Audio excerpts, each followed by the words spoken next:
नमस्कार.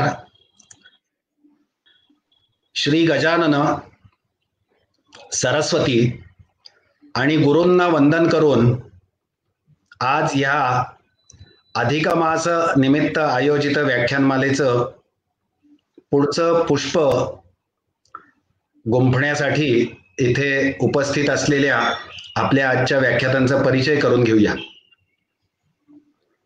वेदमूर्ती सामकोविद राघव शिवराम रामदासी गुरुजी आज आपल्यामध्ये उपस्थित आहेत.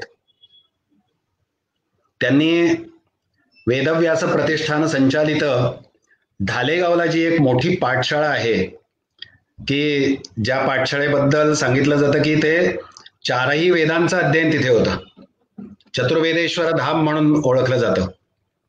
आणि आपल्याला कदाचित माहिती असेल यज्ञेश्वर शास्त्री कस्तुरे ह्या ऋषितुल्य नव्हे ऋषीच कलियुगातल्या ऋषींनी जी पाठशाळा चालवली त्या पाठशाळेमध्ये आजच्या आपल्या व्याख्यात्यांचं अध्ययन सामवेदाचं रहस्यांत म्हणजे घनपाठापर्यंत जवळजवळ झालेलं आहे. त्याचबरोबर त्यांनी टिळक महाराष्ट्र विद्यापीठातनं MA संस्कृतमध्येही पूर्ण केलेलं आहे आणि त्याचबरोबर MA भारतीय विद्या म्हणजे इंडॉलॉजी याच्यामध्ये सुद्धा पूर्ण केलेलं आहे. अशी खूप विरळ माणसं आहेत की ज्यांचं वेदाध्ययनही झालेलं आहे आणि संस्कृतचं सुद्धा अध्ययन झालेलं आहे. कारण भाषिक ज्ञान असल्याशिवाय अनेक ग्रंथ आणि त्या ग्रंथात सांगितलेली प्रक्रिया ही समजणं अशक्य असतं. त्यामुळे अनेक विद्वान असे आहेत की ज्यांनी ग्रंथ पाठ म्हटलेला आहे, त्यांना कारिका पाठ येतात, पण त्या कारिकांचा अर्थ समजावून घेण्यासाठी ते दुबळे असतात. पण ज्यांचं संस्कृतचं भाषिक ज्ञान सुद्धा तेवढं उच्च कोटीचं आहे आणि वेदाचंही अध्ययन तेवढंच उच्च कोटीचं आहे, अशी जी काही विरळा माणसं आहेत त्याच्यामध्ये आजचे आपले वक्ते रामदासी गुरुजी आहेत. ते सध्या नगरमध्ये जी वेदांत विद्यापीठ म्हणून आहे त्याच्यामध्ये सामवेदाचे अध्यापक म्हणून कार्यरत आहेत. आणि सामवेदाचं ब्राह्मण म्हणजे तांड्य महाब्राह्मण, त्याचं नावच महाब्राह्मण असं आहे, म्हणजे शतपथाच्या योग्यतेचं महाब्राह्मण ते आहे आणि त्याच्यावर त्यांचं काही आत्ता अध्ययन चालू आहे. शृंगेरी शारदा पीठाकडनं ज्या परीक्षांचं आयोजन होतं, तसंच सच्चिदानंद मठ म्हैसूर इथनं परीक्षांचं आयोजन होतं, वेदशास्त्रोक्त सभा पुण्यामधनं जे आयोजन होतं, अशा तीनही ठिकाणून त्यांनी सामवेदाच्या परीक्षा उच्च कोटीनी पूर्ण केलेल्या आहेत. शृंगेरी मधनं जे काही निरनिराळ्या ठिकाणी देशभरामध्ये वैदिक संमेलनांचं आयोजित होतं, दरवर्षी होतं, आणि त्या संमेलनामध्ये विशिष्ट व्यक्तींचा सन्मान केला जातो. त्याच्यामध्ये यांचा सामवेद सामगान प्रवीण म्हणून पुरस्कार देऊन सन्मान झालेला आहे. त्याच्याबरोबर वेदशास्त्र अध्ययनासाठी मामासाहेब दांडेकर पुरस्कारही त्यांना दिलेला आहे. अजून एक त्यांचं विशेष सांगायचं झालं तर वेदाही यज्ञार्थम अभिप्रवृत्ताः असं सांगितलेलं जातं. म्हणजे वेदांचा मुख्य उपयोग हा यज्ञासाठी आहे आणि यज्ञ याचा अर्थ श्रौत यज्ञ जे मूळ आहेत. आता आश्वलायन गृह्यसूत्राच्या सुरुवातीला सुद्धा उक्तानी वैतानिकानी गृह्याणी वक्षामः असं म्हटलेलं आहे. याचा अर्थ वैतानिकानी याचा अर्थ श्रौत सांगितल्याशिवाय गृह्य सांगितलं जातच नाही. कदाचित काही ठिकाणी तर श्रौताचा एक पुरवणी भाग, सप्लिमेंटरी भाग म्हणून गृह्याकडे बघितलं जातं. इतकं श्रौताला महत्व आहे. आणि अशा श्रौतयागांमध्ये उद्गातृगण जो असतो, जो सामगान करतो, त्या उद्गातृगणामध्ये आपल्या आजच्या वक्त्यांनी महत्वाची भूमिका निरनिराळ्या यज्ञांमध्ये पार पाडलेली आहे. त्यामुळे केवळ अध्ययन करून न थांबता तशा प्रकारचे यज्ञही पार पाडण्याचं सामर्थ्य आजच्या आपल्या वक्त्यांमध्ये आहे. तसंच भगवंतानी पण सांगून ठेवलेलं आहे की वेदानाम सामवेदोस्मी असं म्हटलेलं आहे.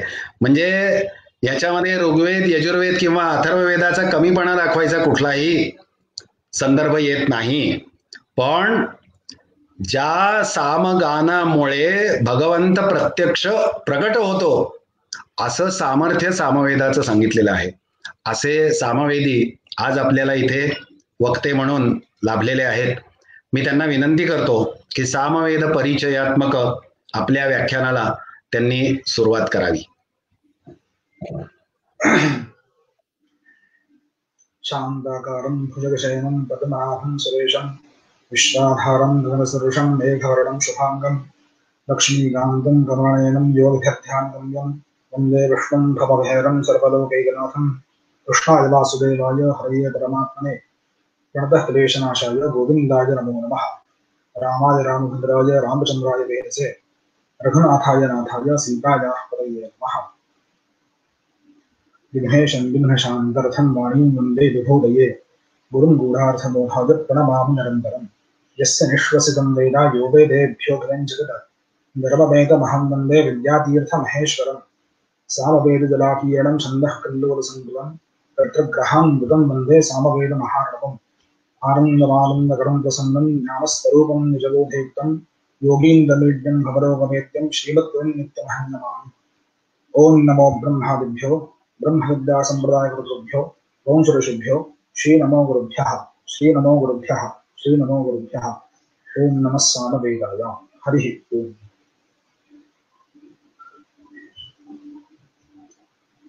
सर्वप्रथम माझे आत्मगुरु, माझे विद्यागुरु व माझे सद्गुरु या तिघांना मनोमन सादर नमन करून व इथे उपस्थित असणाऱ्या सर्व ब्रह्मवृंदांना नमन करून मी माझ्या विषयाला सुरुवात करतो. वास्तविक पाहता माझी आजची स्थिती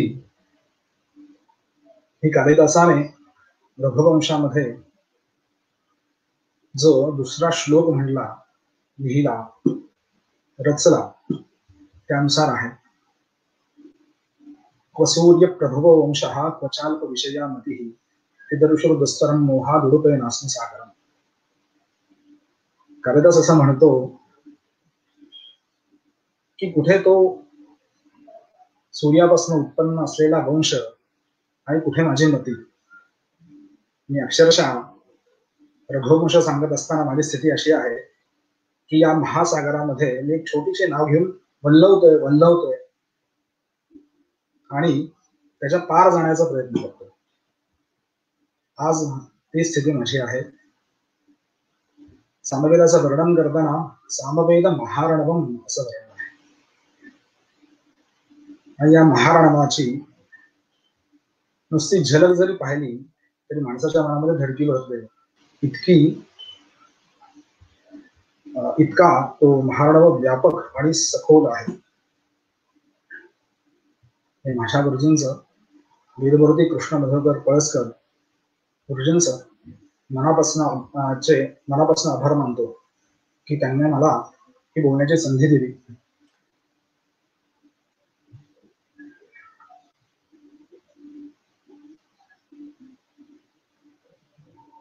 सामवेदाचं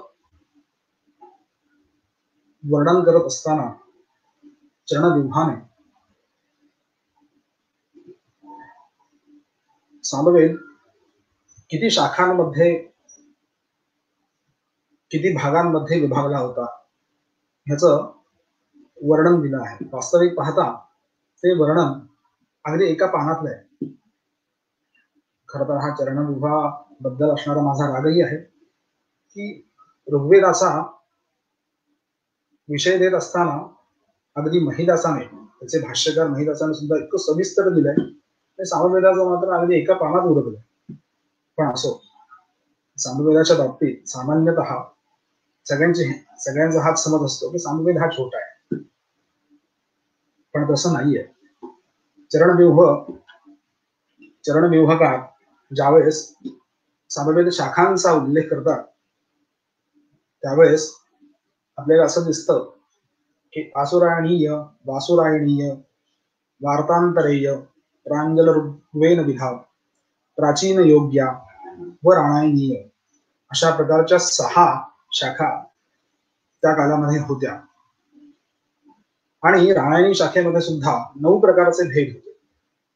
ते म्हणजे राणायनीय, शाट्यायनीय, शाट्यमुग्र, खलबल, महाखलबल, लांगल, कौथमीय, गौतमीय, जैमिनीय इत्यादी. यामध्ये मी विशेषत्वाने नमूद करतो की राणायनीय शाखेची एक उपशाखा म्हणून कौथमीयाचं नाव घेतलं गेलं. या संदर्भाने अजून एक मी गोष्ट इथे नमूद करू इच्छितो की शतपथामध्ये राणायणी आणि कौथमी या दोघांचाही उल्लेख आहे. पण राणायणीची परंपरा सांगत असताना शतपथ ब्राह्मण हे सांगतं की ते ब्रह्मसंप्रदायी आहे आणि कौथमीची परंपरा सांगताना ते सांगतं की ते आदित्य संप्रदायी आहे. तसा अभ्यास केला तर आपल्या लक्षात येतं की कौथमी आदित्य संप्रदायी असू शकते. त्याचा एक मुद्दा, पॉइंट असं म्हणता येईल, तो सापडला तो असा आहे, हे माझं चिंतन आहे, यजुर्वेदामध्ये, शुक्ल यजुर्वेदामध्ये मध्योदात्त आणि अंत्योदात्त हे स्वर देत असताना 2 ठिकाणी दिले जातात. मध्योदात्त देताना ते खांद्याच्या वर देतात आणि अंत्योदात्त देताना ते डाव्या कुशीत देतात. जर कौथमी शाखीय मंत्रसंहितेचे स्वर पाहिले तर आपल्या लक्षात येईल की ते सुद्धा अंत्योदात्त आणि मध्योदात्त हे दोन्ही वेगवेगळ्या ठिकाणी देतात. जसं मध्योदात्त देताना ते नेहमी त्यांचा अंगठ्यावरती मध्योदात्त असतो आणि अंत्योदात्त देताना ते तर्जनीवरती देतात. म्हणजे 2 ठिकाणी उदात्त देण्याची पद्धत ही दोन्ही वेदांमध्ये तरी दिसते. म्हणून कदाचित आदित्य संप्रदायी आहे का असं एक माझं चिंतन आहे. असं त्याला काही लेखी पुरावा मात्र नाही. पण चरणव्यूह सांगत असताना मात्र हे सांगतोय की राणायणी शाखेची उपशाखा कौथमी आहे. हे सांगण्याचं कारण मला या गोष्टीचा अभिमान आहे की मी राणायणी शाखेचं अध्ययन केलं आहे. तर पूर्वी पातंजली महाभाष्यामध्ये पतंजलींनी सहस्त्रवर्त्मा सामवेदः असं लिहून ठेवलं आहे, असं त्याचा उल्लेख केला आहे. सामवेदाच्या हजारो शाखा होत्या. सामवेद हजारो पद्धतीने म्हटला जात होता. याच्यावरती काही विद्वान लोक अक्षर घेतातही, पण ह्याला काही तथ्य नाहीये. परंपरा मानणाऱ्या लोकांनी हेच स्वीकारलं पाहिजे की सामवेदाच्या 1000 शाखा होत्या. कारण चरणव्यूहाचा ज्यावेळेस आपण अभ्यास करतो त्यावेळेस प्रत्येक वेदाच्या शाखा किती होत्या या संदर्भातच पहिला उल्लेख आपल्याला आढळतो. आणि सामवेदाच्या संदर्भामध्ये सहस्रवर्त्मा सामवेदः असा ज्यावेळेस उल्लेख येतो त्यावेळेस चरणव्यूहाला हेच अपेक्षित आहे की सामवेदाच्या 1000 शाखा होत्या. त्यापैकी या मुख्य 9 शाखा. त्यानंतर काही सामगानाचार्यांची सुद्धा आपल्याला महिदासांनी ते ओळख करून देतात. ते अशा पद्धतीचे आहे की राणायनीय, सात्यमुग्री, दुर्वासा, भागुरी, गौरुंडी, गौरगुलवी, औपमन्यव, दारल, गार्गी साबरणी, वर्षगण्य, कुथुमी, शालिहोत्र, जैमिनी हे सगळे त्रयोदश सामगाचार्याः. आणि आजही सामवेदी लोक ब्रह्मयज्ञ करत असताना यांचा उल्लेख करतात. अशा पद्धतीने आपल्याला सामवेदाचा प्राचीन इतिहास पाहायला मिळतो. सामवेदाचा परिचय करून देत असताना मी महत्वाचे 2 टप्पे आपल्या समोर ठेवणार आहे. त्यातला पहिला टप्पा हा आहे की सामवेदाची संपूर्ण बाह्य संरचना आणि सामवेदाची अंतःसंरचना. त्यानंतर काही भ्रमात्मक मुद्दे आहेत की जे लोकांमध्ये सामवेदा संबंधात भ्रम उत्पन्न करतात आणि त्यानंतर सामाचं एक प्रात्यक्षिक सांगून त्या सामाचा अर्थ सांगून त्या सामाचं प्रात्यक्षिक दाखवून ती थांबणार. पण सुरुवात करूयात सामवेदाच्या बाह्य संरचनेवर. सामामध्ये जी संहिता आहे ती संहिता दोन प्रकारची आहे. एक आहे आर्चिक आणि दुसरी आहे गान संहिता. आर्चिक संहितेमध्ये ही दोन प्रकार येतात, एक पूर्वार्चिक आणि एक उत्तरार्चिक. पूर्वार्चिक जे आहे त्याच्यामध्ये 5 कांड येतात आणि त्याच्यानंतर उत्तरार्चिक जे येतं त्या उत्तरार्चिकामध्ये 21 अध्याय येतात. या पूर्वार्चिकावरती संपूर्ण ग्रामेय गान अवलंबून आहे आणि त्या उत्तरार्चिकावरती आपल्याला उह गान अवलंबून असलेलं आपल्याला पाहायला मिळतं. पूर्वार्चिकामध्ये सामान्यतः आपल्याला पूर्वार्चिक आणि उत्तरार्चिक असे दोन्ही मिळून आपल्याला 1875 ऋग्मंत्र पाहायला मिळतात. आणि गायनेय गान आणि अरण्य हे दोन्ही गान मिळून आपल्याला 1495 साम पाहायला मिळतात. उह्य गानाच्या संदर्भात सांगायचं झालं तर संपूर्ण मिळून साम हे 936 आहेत उह गानाचे आणि रहस्य गानाचे आहेत ते 209. पण ह्या सगळ्यांना तीनांनी गुणलं की 3435 साम होतात आणि या सगळ्यांची या संपूर्ण सामाची बेरीज केली तर आपल्या लक्षात येतं की जवळजवळ 4923 साम आपल्याला सामवेदात पाहायला मिळतात. आता आपण गान संहितेकडे बघूया. आत्ताच मी तुम्हाला म्हटलं की गान संहिता जी आहे ही गान संहिता पूर्वार्चिकावरती अवलंबून आहे. पूर्वार्चिकामध्ये 5 कांड आहेत, पण ही गान संहिता जी आहे ही सप्तकांडात्मक आहे. ती कशा स्वरूपाची? गायत्रं प्रथमं गानम आग्नेयं द्वितीयकं तृतीयमैन्द्र गानं स्यात् पावमानं चतुर्थकं अर्कद्वन्द्वव्रतश्चेति त्रीणि पर्वाणि पंचमं षष्ठं शुक्रियं गानं महानाम्नीति सप्तमम् एतानि सप्त गानानि चतुर्दयः कथितान्वयी. गायत्र गान हे प्रथम पर्व मानलं गेलं आहे सामातलं. त्यानंतर आग्नेय गान, त्यानंतर ऐंद्र गान, त्यानंतर पवमान गान, त्यानंतर अरण्यकामध्ये येणारे अर्क, द्वंद्व आणि व्रत हे 3 पर्व हे एकच पर्व मानून आपल्याला चौथं पर्व पूर्ण होताना दिसतं,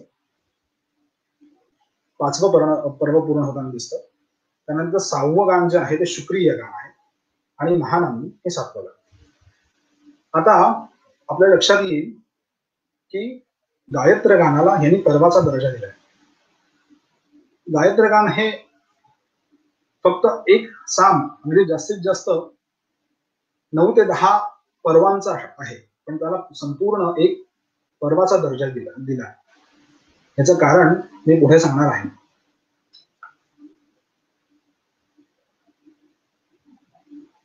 यानंतर उह रहस्य गान हे उत्तरार्चिकावरती अवलंबून असलेल्या आपल्या आधारित आहे असं दिसतं.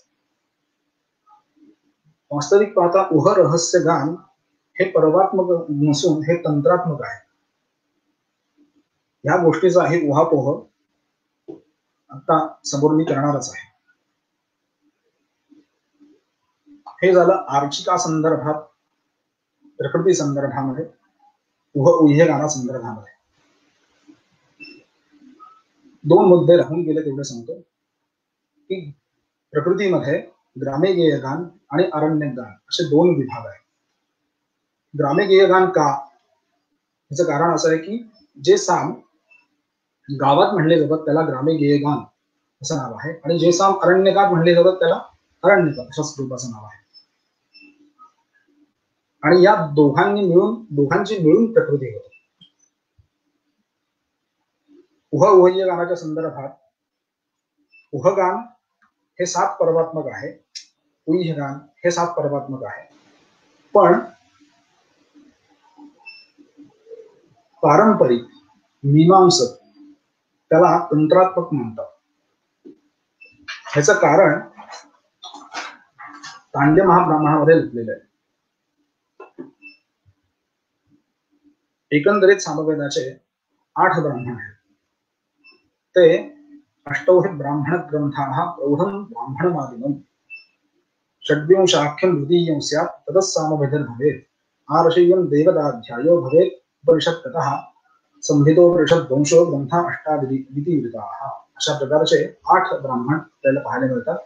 त्याचं नाव आहे तांड्य महाब्राह्मण, षड्विंश ब्राह्मण, सामविधान ब्राह्मण, आर्षेय ब्राह्मण, देवताध्याय ब्राह्मण, छांदोग्योपनिषद ब्राह्मण, संहितोपनिषद ब्राह्मण आणि वंश. त्यातील तांड्याचा थोडासा मी विस्ताराने विचार केला आहे. तो यासाठी की आपल्याला उह्य गानाची संरचना कळेल किंवा सामाच्या उत्तर भागाची आपल्याला त्यातून संरचना कळेल. तांड्य महाब्राह्मण हे पंचविंश ब्राह्मण या नावाने ही ओळखलं जातं. त्यातील पहिल्या अध्यायामध्ये शौतयागामध्ये लागणारे सर्व ब्राह्मण मंत्र यात आपल्याला आढळतात. त्यानंतर द्रोणकलशासंबंधी, विष्णुप्रस्थानासंबंधी, स्तोमयोग, चमसभक्षण इत्यादी जे लागणारे सगळे मंत्र आपल्याला पहिल्या अध्यायात पाहायला मिळतात. त्यानंतर दुसऱ्या आणि तिसऱ्या अध्यायामध्ये आपल्याला स्तोम प्रकार व विष्णुती प्रकार पाहायला मिळतात. चौथ्या अध्यायामध्ये आपल्याला गवामयन क्रतू हा सविस्तरपणे विशद केलेला पाहायला मिळतो. 5व्या अध्यायामध्ये महाव्रत हा क्रतू सविस्तर पाहायला मिळतो. तसेच 6व्या अध्यायामध्ये अग्निष्टोमाचे सविस्तर विवरण मिळते. 7वा 8वा अध्याय यात सुत्याअंतर्गत येणाऱ्या सर्व बारीक सारीक गोष्टींचे विवरण, मुख्यत्वे बहिष्पदमान, माध्यमदीन पदमान, अर्भपमाना संदर्भामध्ये सविस्तर विवरण आढळते. 9व्या अध्यायामध्ये मुख्यत्वे अतिरात्र क्रतू संदर्भामध्ये विवरण आहे. मग त्यासोबत अश्विन सहस्र, यज्ञपुच्छ, अवभृत इत्यादी विषय येऊन जातात. 10व्या अध्यायापासून ते 15व्या अध्यायापर्यंत आपल्याला सत्रात्मक व्यूढ द्वादशाह नावाचा जो याग आहे ह्याचं संपूर्ण क्रमवारी सहित त्या सुत्याहान सहित वर्णन पाहायला आढळतं. हे अत्यंत महत्वाचं आहे. 16व्या अध्यायापासून ते 20व्या अध्यायापर्यंत आपल्याला एकाअंतर्गत येणारे सर्व यागांचे विवरण पाहायला मिळते. त्यानंतर 20व्या अध्यायापासून 24व्या अध्यायापर्यंत आपल्याला अहिनांतर्गत अतिरात्र संज्ञक अनेक क्रतूंचे वर्णन यात पाहायला मिळते. अगदी सत्र प्रकृतीभूत गवामयनापर्यंत याचा उल्लेख, गवामयनापर्यंत सविस्तर विवरण यात पाहायला मिळतं. आणि 25व्या अध्यायामध्ये 100 वर्षापासून ते 1000 वर्षापर्यंत चालणाऱ्या विश्व सुजामयन नावाचा जो याग आहे या क्रतूंचं वर्णन आपल्याला पाहायला मिळतं. या संपूर्ण पंचविंश ब्राह्मणामध्ये, तांड्य महाब्राह्मणामध्ये 178 क्रतूंचा उल्लेख पाहायला मिळतो. आता तुम्ही म्हणाल हे ब्राह्मण तुम्ही सांगितलं पण एवढं सविस्तर का सांगितलं, याचं कारण काय? याचे महत्वाचे 3 कारण आहेत. पहिलं कारण असं आहे की या ब्राह्मणावरती सामवेदाच्या विकृतीची संपूर्ण बांधणी, विकृतीची म्हणजे उत्तर भागाची म्हणजे आर्षिकामध्ये जो उत्तरार्चिक येतं त्याची आणि गानामध्ये रहस्य येतं त्याची संपूर्ण बांधणी आपल्याला तांड्य महाब्राह्मणावरती आधारित आहे असं दिसतं. दुसरा महत्वाचा मुद्दा असा आहे की सामवेदातील विकृती ही प्रकृती परिरक्षणासाठी नसून ती शौतयागाच्या अनुष्ठानासाठी आहे हे स्पष्ट आपल्याला दिसतं. तिसरा मुद्दा आणि महत्वाचा मुद्दा असा आहे की संपूर्ण उत्तरार्षिक रहस्यगान संरचना ही यागांतर्गत येणाऱ्या सुत्याह स्तोत्रांशी बांधली गेली आहे हे तांडेमा ब्राह्मणांकडून कळत. अगदी प्रत्येक याग आणि प्रत्येक यागांमध्ये प्रत्येक सुत्याहामध्ये येणारं बहिष पवमान, त्याचे मंत्र, माध्यंदिन पवमान, त्यानंतर त्यांचे मंत्र, त्याच्यानंतर आज्य स्तोत्र, त्याचं गान, त्यांचे मंत्र, अर्भ पवमान, त्याचे गान, त्याचे मंत्र, या सगळ्यांचा सविस्तर उल्लेख आपल्याला, सविस्तर विवरण आपल्याला या तांडेमा ब्राह्मणात पाहायला मिळतं. आपल्या लक्षात आलं असेल की ही प्रकृती वगळता उत्तरार्चिकाचा संपूर्ण भाग उहरहस्यापासून, उहरहस्य व उत्तरार्चिक हा तांड्यम हा ब्राह्मणाच्या बरहुकूम चालतो. तो कसा तर 10व्या अध्यायापासून ते 15व्या अध्यायापर्यंत आपण असं पाहतोय की त्याच्यामध्ये सत्रात्मक व्यूढ द्वादशाह नामाचा याग त्यांनी सांगितलं. जर त्याचं विवरण आपण पाहिलं तर आपल्याला लक्षात येतं की उत्तरार्चिकाच्या पहिल्या मंत्रापासून ते अगदी शेवटच्या मंत्रापर्यंत आणि उहोगानाच्या पहिल्या सामापासून ते शेवटच्या सामापर्यंत एक एक मंत्र आणि एक एक साम हा त्या क्रमानेच येतो ज्या क्रमाने आपल्याला तांडेम हा ब्राह्मणात सांगितलंय. आणि म्हणून हे तांडेमा ब्राह्मण इतकं महत्वाचं आहे की अनेक शौतसूत्रांनी शतपथातही आणि विशेषतः कात्यायनांनी या तांडेमा ब्राह्मणाचा अति महत्वाचे ब्राह्मण म्हणून उल्लेख केलेला आढळतो. त्यानंतरचं ब्राह्मण आहे ते म्हणजे षड्विंश. हे तांड्य पुच्छ म्हणून ओळखले जातं. तांड्य पुच्छ म्हणून का तर तांडेमा ब्राह्मणात असलेले जे राहिलेले विषय आहेत ते संपूर्ण विषय आपल्याला षड्विंशामध्ये पाहायला मिळतात. अगदी त्या नावावरूनच बघा ना, वास्तविक पाहता या षड्विंशामध्ये 6 अध्याय, पण ब्राह्मणाचं नाव षड्विंश आहे का कारण की तांड्यम हा ब्राह्मणाला पंचविंश म्हणतात आणि हे षड्विंश आहे. त्यानंतर सामविधान ब्राह्मण येतं. ह्याच्यामध्ये मुख्यतः प्रायश्चित्त विधी संदर्भात बरंच सविस्तर वर्णन आला आहे, पण त्यासोबत यश, श्री, कीर्ती, श्रीलाभ याच्यासाठी म्हणून सुद्धा अनेक सामांचे विनियोग आपल्याला सामविधानामध्ये पाहायला मिळतात.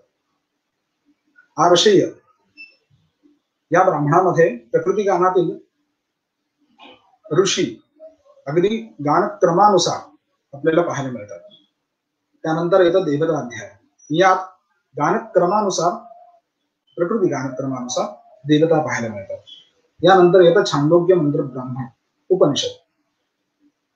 यातील प्रथम 2 अध्यायामध्ये षोडश संस्कारांचे दिग्दर्शन आहे आणि नंतरचे 8 अध्याय हे संपूर्ण उपनिषद आहे, ज्याच्यावरती आद्य शंकराचार्यांनी भाष्य लिहिलेलं आहे.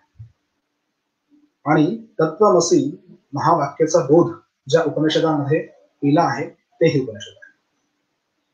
त्यानंतर येतं संहितोपनिषद. मुख्यत्वे यामध्ये अध्ययन करणाऱ्या ब्रह्मचार्यांनी कसा राहिला पाहिजे आणि त्यांनी कशा पद्धतीने गायत्री उपासना केली पाहिजे या संदर्भामध्ये विवरण आढळतं. आणि यानंतर येतो वंश ब्राह्मणाचा क्रमांक, ज्यामध्ये सामगानाचार्यांची संपूर्ण परंपरा दिली आहे. जवळजवळ 100 सामगाचार्यांचा उल्लेख आपल्याला वंश ब्राह्मणामध्ये आढळतो. आत्ताचे जे इतिहासकार आहेत ते असं म्हणतात की पारंपरिकांना इतिहासाचा काही गंध नव्हता, पण ज्यावेळेस आपण वंश ब्राह्मण पाहतो आणि विशेषतः त्याच्यावरती सायणाचार्यांची टीका पाहतो त्यावेळेस आपल्याला आश्चर्य वाटतं की परंपरेला इतिहासाचा गंध नव्हता हे म्हणणंच धाडसाच आहे. असो, अशा पद्धतीने सामवेदामध्ये 8 ब्राह्मण आपल्याला पाहायला मिळतात. त्यानंतर येतो वेदांगाचा विषय. वेदांग तेच आहेत जे वास्तविक पाहता ऋग्वेद महाराष्ट्रातील ऋग्वेद पारंपरिकांनी आज मितीपर्यंत जतन करून ठेवली आहे. मला खरंच अभिमान वाटतो आपल्या या महाराष्ट्रातील ऋग्वेदी परंपरेचा, की ज्यांनी हे षडंग कंठस्थ स्वरूपामध्ये ठेवली आहे.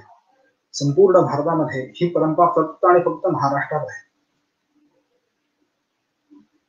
जसं कोल्हटकर गुरुजींनी सांगितलं की षडंग सामान्यतः सर्व वेदात सारखेच आहेत, फक्त शिक्षा आणि कल्प सोडून. तसं सामवेदामध्ये 3 प्रकारच्या 3 शिक्षा आहेत. पहिली आहे नारदीय शिक्षा, दुसरी आहे लोमशी शिक्षा, तिसरी आहे गौतमी शिक्षा. त्यातली नारदीय शिक्षा अत्यंत महत्वाची आहे, कारण की एकतर संपूर्ण विस्तृत आहे आणि नारदाने ऋचा त्यांचे स्वर, गान त्यांचे स्वर आणि लौकिक त्यांचे स्वर या तिघांचाही सविस्तर विचार त्यामध्ये केला आहे. कल्पामध्ये प्रामुख्याने 3 ग्रंथ येतात, ते म्हणजे गौतम धर्मसूत्र, खादीर गृह्य सूत्र. त्यातील खादीर गृह्य सूत्राबद्दल थोडासा वाद आहे. पारंपरिकांचं असं मत आहे की खादीर नावाचे कुठलेही ऋषी वंश ब्राह्मणामध्ये आपल्याला पाहायला मिळत नाही. त्यामुळे द्राह्यायन शौतसूत्राचे जे महर्षी आहेत द्राह्यायन तेच खादीर असावे. याचं कारण काय, तर द्राह्यायन शौतसूत्रामध्ये अनेकदा आणि खादीर गृह्य सूत्रामध्ये सुद्धा अनेकदा जे समान सूत्र आले आहेत ते जशीच्या तशी त्यांनी उद्धृत केलेली दिसते. त्यामुळे पारंपरिकांचं असं मत आहे की द्राह्यायन शौत सूत्रकार जे आहेत तेच द्राह्यायन खादीर गृह्य सूत्राचे सुद्धा करते आहेत. या खादीर गृह्य सूत्रामध्ये द्विजांनी 44 प्रकारचे संस्कार करावेत असा उल्लेख आपल्याला आढळतो. वास्तविक पाहता उल्लेख काय ते सविस्तर पूर्ण खादीर गृह्यसूत्रच त्याच्याने भरून गेला आहे. त्यातील कमीत कमी 26 तरी करा अशा प्रकारचा उपदेश द्राह्यायनांनी केलेला आढळतो. आणि त्याच्यानंतर आहे तो म्हणजे शौतसूत्र. आता कल्पामधला हा 3रा भाग आहे. कल्पामध्ये धर्मसूत्र, गृह्यसूत्र आणि शौतसूत्र आहे. पण शौतसूत्र हे सामवेदाला एक नाहीये. सामवेदाचे शौतसूत्र सुद्धा 10 आहेत. द्राह्यायनम अनुपदम निदानम कल्पमेवच उपग्रंथाश्च शूद्राश्च तन्दालक्षणमेवच सूत्रम पंचविधम नेयम कल्पानुपदमेवच अनुस्तोत्रम विज्ञेयम सूत्राणाम दशकम स्मृतम.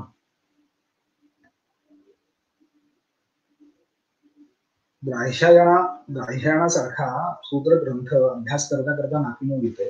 हे या संपूर्ण शौतसूत्रांचा अभ्यास करणे म्हणजे अत्यंत धाडसाचं काम आहे. पण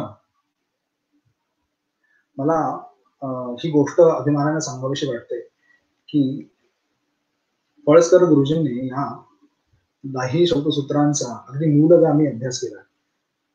याचं कारण आम्ही अध्ययन करत असताना अनेक शौतसूत्रांचे उदाहरण गुरुजी आम्हाला देत असत आणि सांगत असत की या शौतसूत्रात हे आहे, या शौतसूत्रात हे आहे. पण या संपूर्ण शौतसूत्रामध्ये प्रमुख जर कुठलं शौतसूत्र असेल तर ते आहे द्राह्यायन. ह्याचं कारण काय, ह्याचं कारण आहे की राणायणी आणि कौथुमी ह्या ज्या 2 मुख्य परंपरा आपल्याला आढळतात त्या मुख्य परंपरांमध्ये द्राह्यायनाला अत्यंत महत्व आहे. द्राह्यायन आणि द्राह्यायनाचे भाष्यकार धन्वी. धन्वींचं जे खरं तर द्राह्यायनावरती सायणाचार्यांनी सुद्धा भाष्य केलेलं आहे आणि अनेक लोकांनी भाष्य केलेलं आहे. पण त्यांचे सगळे त्या सर्व लोकांचे भाष्य दुर्दैवाने अर्धे धन्वी वगळतात. त्यामुळे धन्वीचं वाक्य हे शौत याग करत्या उद्गाताला प्रमाण असतं. अशा पद्धतीने आपल्याला शौत यागांचाही विस्तार पाहायला मिळतो. आता लक्षण ग्रंथ. लक्षण ग्रंथ सुद्धा संपूर्ण लक्षण ग्रंथांचा विचार केला तर ते जवळजवळ 15 ते 16 आहे, पण प्रामुख्याने 10 गणली जातात आणि त्यातही प्रमुख आहेत ते 4. ते म्हणजे आर्चिकासाठी ऋततंत्र, सामासाठी साम प्रकृती गानासाठी सामतंत्र, उह आणि उह्य गानासाठी पुष्पसूत्र आणि स्तोभासाठी स्वतंत्रपणे अक्षरतंत्र नावाचा लक्षण ग्रंथ आपल्याला पाहायला मिळतो. गेले मी 35 मिनिटं बोलतोय, त्याच्यावर आपल्या लक्षात आलं असेल ही सामाची फक्त बाह्य रचना आहे. आता आपण सामाच्या अंतःसंरचनेकडे जाऊया. अंतःसंरचना म्हणजे काय? तर साम, नेमका साम म्हणजे काय, स्वर म्हणजे काय, तो कसा साम तयार कसा होतो, या संदर्भामध्ये आपण थोडस चिंतन करणार आहोत. सामाची व्याख्या देत असताना अनेक चिंतकांनी महर्षींनी वेगवेगळ्या पद्धतीने दिलेले आपल्याला पाहायला मिळते, पण आपल्याला प्रमाण आहेत ते म्हणजे वेद. म्हणून ऐतरेय ब्राह्मणामध्ये आणि बृहदारण्यकामध्ये त्याचे आपल्याला व्याख्या आढळते. ती अशा स्वरूपाची आहे. सा एव नाम रुगासी अमो नाम सामो नाम स्वरः. बृहदारण्यकामध्ये साच अमश्चेती तत्साम सामत्वम. म्हणजे काय? सा म्हणजे उदात्त स्वराद्यांनी युक्त पठनाने अभिव्यक्त होणारे रुचा म्हणजे सा. आणि स्वर म्हणजे काय? स्वर म्हणजे स्तोभयुक्त किंवा आलापयुक्त स्वर म्हणजे स्तोभ. सा नामरुचा अम नामस्वरः, या दोघांच्या संयोगाने साम तयार होतो. संपूर्ण वेद वाङ्मयामध्ये जिथे जिथे सामाचा उल्लेख होतो, जिथे जिथे साम पदाची व्युत्पत्ती दिसते, तिथे तिथे आपल्याला असं लक्षात येईल की या दोघांनाही पती पत्नीचे स्वरूप म्हणून स्वीकारले आहे. साम हा पुरुष असून ऋचा ही स्त्री म्हणून स्वीकारली आहे. या संदर्भामध्ये ऐतरेयामध्ये कथा सुद्धा येते. हा जो साम आहे, या सामाचं विशेषत्वाने एक असा उल्लेख येतो जो ऐतरेय ब्राह्मणात आहे, जो अथर्ववेदातही तीच ऋचा अथर्ववेदातही दिसते, तीच ऋचा बृहदारण्यकातही दिसते. ती अशी आहे. अमोहमस्मि सात्वं सामाहमस्मि ऋत्वं देवरहं पृथिवी. तो स्वर असा म्हणतोय की तू ऋचा आहेस आणि मी साम आहे, तू पृथ्वी आहेस आणि मी देव आहे. आपण दोघे जण एकत्र येऊयात आणि यजमानाला अपेक्षित असं फळ प्राप्त करून घेऊया. ह्या पती पत्नी भावाला अत्यंत महत्व आहे. ते का आहे हे आपण पुढे पाहणारच आहोत. स्वर प्रकरणामध्ये आपण ते पाहणारच आहोत. पण नेमकं साम म्हणजे काय ह्याचं अगदी सोप्यातलं सोपं करून सांगायचं झालं तर जैमिनी महर्षींनी अगदी एका वाक्यामध्ये ते स्पष्ट दिलंय. ते म्हणतात की गीतीषु सामाख्या, संपूर्ण वेद वाङ्मयामध्ये ज्या ऋचा गायल्या जातात त्याला साम अशी संज्ञा आहे. मग व्यास महर्षींनी त्यातल्या गायला जाणाऱ्या ऋचा एकत्र केल्या म्हणून आज सामवेदाला सामवेद असं ओळखतात. नाहीतर संपूर्ण वेद हे एकच आहे. या सामवेदामध्ये स्वराला अत्यंत महत्व आहे. सप्तस्वरैः समस्तैन्यो जगदेव चराचरं संजीवयते विश्वात्मा समे विष्णु प्रसीदतु. अशा प्रकारचा एक श्लोक आम्ही नित्य म्हणतो. याचा भावार्थ असा आहे की महाविष्णू या सप्तस्वरांच्या आधारे संपूर्ण जगताचं पालन पोषण करतो. तो स्वर कुठला आहे तर तो सामस्वर आहे. त्यामुळे स्वराला सामामध्ये अत्यंत महत्व आहे. मग स्वर म्हणजे काय तर स्वर म्हणजे जो स्वतःमध्ये रमतो किंवा स्वतःमध्ये दुसऱ्याला रमवतो त्याला स्वर असं म्हणतात. तो किती प्रकारचा आहे तर तो 7 प्रकारचा आहे. तो एकटा येतो का नाही तर तो संपूर्ण स्वरमंडलाला घेऊन येतो. ते स्वरमंडल कुठले ते सप्तस्वराः त्रयोग्रामाः मूर्छना एकविंशतिः ताना एकोनपंचाशत् इत्येतत् स्वरमंडलम. स्वर हा राजा आहे आणि तो येताना एकटा कधी येत नाही. त्याच्यासोबत त्याचे पार्षद सुद्धा येतात. ते कुठले पार्षद तर 3 प्रकारचे ग्राम, 21 प्रकारच्या मूर्छना, 49 प्रकारचे ताना त्या स्वरासोबत येतात. त्यातले ग्राम कुठले षड्ज, मध्यम आणि गांधार हे आपल्याला ग्राम आहेत असं दिसतं. आणि ह्याचा संपूर्ण उहापोह आपल्याला नारदीय शिक्षेमध्ये पाहायला मिळतो. तुम्ही म्हणताय खरं की सप्तस्वर पण त्यांची काही नावं आहेत की नाही आहेत. सामाच्या स्वरांची नावं आहेत. कृष्ट, प्रथम, द्वितीय, तृतीय, चतुर्थ, मंद्र व अतिस्वार्य अशा प्रकारचे सामाच्या सप्तस्वरांची नावं आहेत.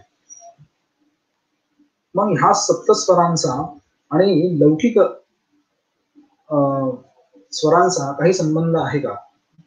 जे लौकिक स्वर जे आहेत ज्याच्या आज आपण गाणं म्हणताना विविध राग आपण ऐकतो, त्या रागांवर आधारित विविध लौकिक गाणी ऐकतो, तर त्याचा आणि सामस्वरांचा काही संबंध आहे का तर आहे. नारद महर्षींनी ते अगदी सविस्तराने छान दिले. त्यातले 2 श्लोक उदाहरणादाखल घेतो आणि पुढे जातो. यस्सामगानां प्रथमः स वेणोर् मध्यमस्वरः यो द्वितीयस्य गन्धारो तृतीयस्तु वृषभः स्मृतः चतुर्थः षड्ज इत्याहुः पंचमो धैवतो भवेत् षष्ठो विषादो विज्ञेयः सप्तमः पंचमस्मृतः. याच्यामध्ये नारद महर्षी असं म्हणतात की सामवेदाचा जो प्रथम स्वर आहे तो प्रथम स्वर हा वेणूचा म्हणजे बासरीचा मध्यम स्वर होय. आता बरेचदा या संदर्भामध्ये संभ्रम असा होतो की सवेणोर मध्यम स्वरः सामगानां प्रथमः सवेणोर मध्यम स्वरः असं म्हणत असताना बरेच जणांना असं वाटतं की मध्यम स्वर हा म्हणजे प्रथम स्वर. तो तसं नसून सामगानां प्रथमः स्वरः नाम कृष्टः स्वरः. कृष्ट स्वरापासून अतिस्वार्य पर्यंतचा अवरोह क्रमाने आपल्याला सामवेदामध्ये सप्तस्वर दिसतात. ते कधीही आरोह क्रमाने जाताना दिसतात पण ते स्वराबंधामध्ये प्रक्रिया सांगत असताना ते कधीही अवरोह क्रमाने येताना दिसतात. उदाहरणार्थ ओ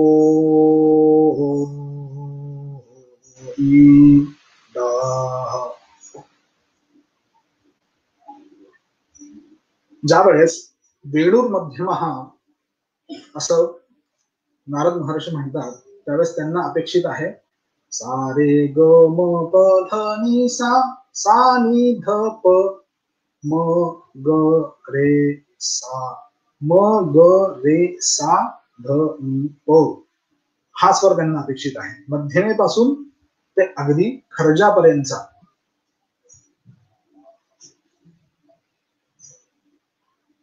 त्यानंतर नारद महर्षींनी हे जे षड्ज, गंधार, ऋषभ इत्यादी स्वर आहेत हे स्वर पशुपक्ष्यांमध्ये कुठे दिसतात ह्याचाही उल्लेख केला आहे. षड्जम वदति मयूराः गावोर्भन्दित ऋषभम इत्यादी इत्यादी. म्हणजे कोण कुठल्या स्वरामध्ये ओरडतो ह्याच्या संदर्भामध्ये त्यांनी सविस्तर वर्णन केलं आहे. ते मात्र आपण सध्या नको घ्यायला कारण की अजून पुढचे विषय बरेच राहिले आहेत. मग हे स्वर जे आहेत हे इतके महत्वाचे का? सामवेदामध्ये स्वराला इतकं महत्व का? ह्याचं कारण नारदांनी सुद्धा दिलं आहे आणि सामवेदन ग्रंथामध्ये सुद्धा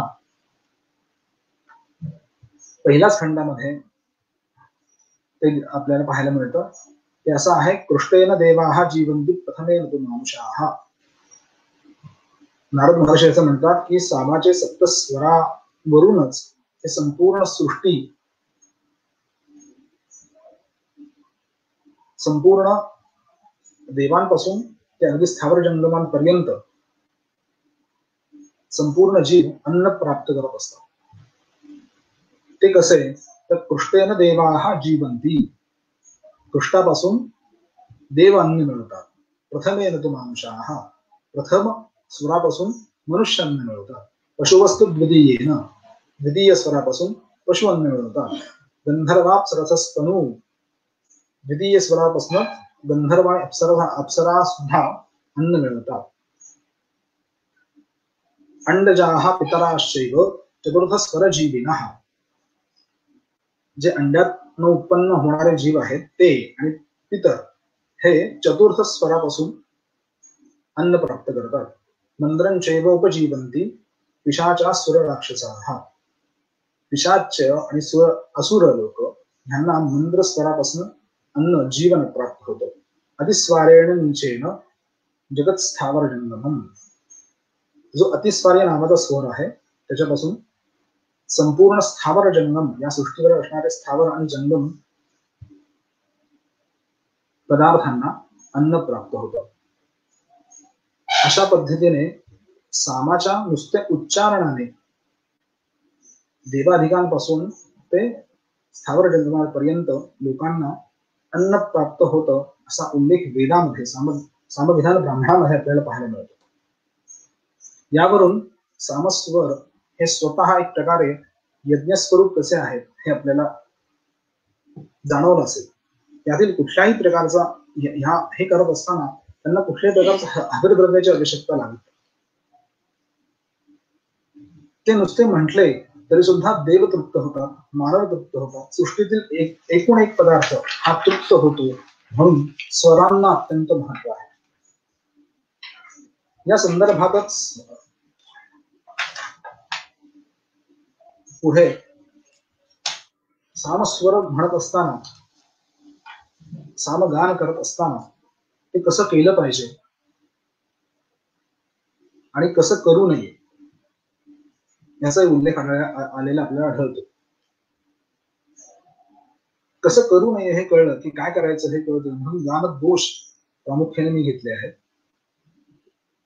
ते असे आहेत, शंकितम भीत उद्धृष्टम अव्यक्तम अनुनासिकम काकस्वरम शीर्षगतम तथा स्थान विवर्जितम विस्वरम विरमंचैव विश्लिष्टम विषमाहतम व्याकुलम तालहीनं च भीत दोषाः चतुर्दश.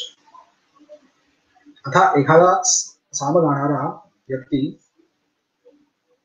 जर या दोषांनी गात असेल तर त्या स्वरांपासून ते तत्त योनिजन्य अन्न कसं उत्पन्न होणार.